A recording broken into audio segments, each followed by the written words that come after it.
এই টমেটো, দেশি টমেটোর যে চারাগুলি সেগুলি বেশ একটু বড় হয়ে গেছে, এই মাসখানেক সম্ভবত দেশি টমেটো।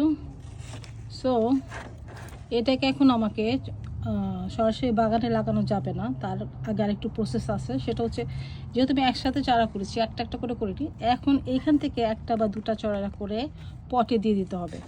পটে দিয়ে রাখবো হয়তো 2 সপ্তাহ 3 সপ্তাহ রাখে দেখবো যে কেমন বড় হয়, তখন সরাসরি যাই গার্ডেনে দিব। তো এই প্রসেসটা করতে যেটা করবো সেটা হচ্ছে, আমি মাটি এখানে রেডি করে নিয়েছি। মাটি অবশ্যই অর্গানিক ম্যাটার্স আছে এটার মধ্যে।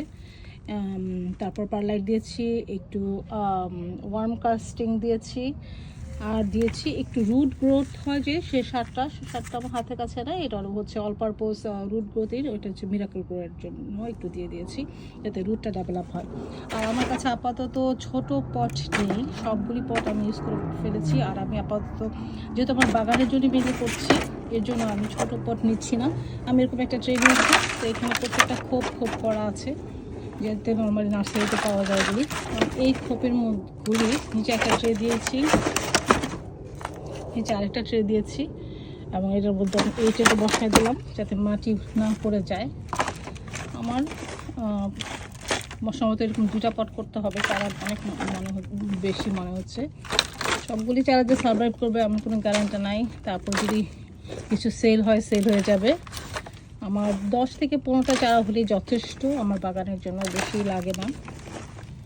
তো এই ট্রেটা আমি ভরে নিচ্ছি, যে মাটিটা আমি মিক্স করেছি সেটা দিয়ে।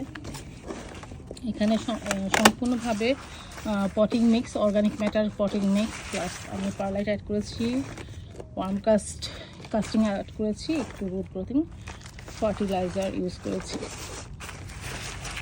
এভাবে আমি ভরে নিলাম। এখন একটা বা 2টা করে চারা এটা আমি দিয়ে দেবো, দিয়ে পানি দিয়ে রেখে দেবো, যেহেতু স্পেস পাবে চারাগুলি গ্রো হবে।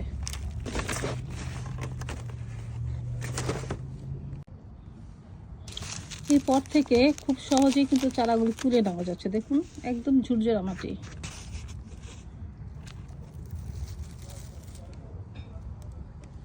তুলে নিয়ে আমি একটা একটা করে এখানে লাগিয়ে দিচ্ছি, অলরেডি লাগানো শুরু করেছি।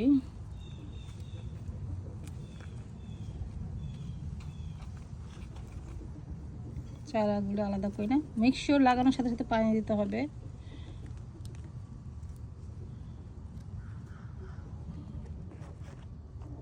টাফ এক হাতে কাজ করা, যেহেতু ক্যামেরা ধরার আপাতত কেউ নাই।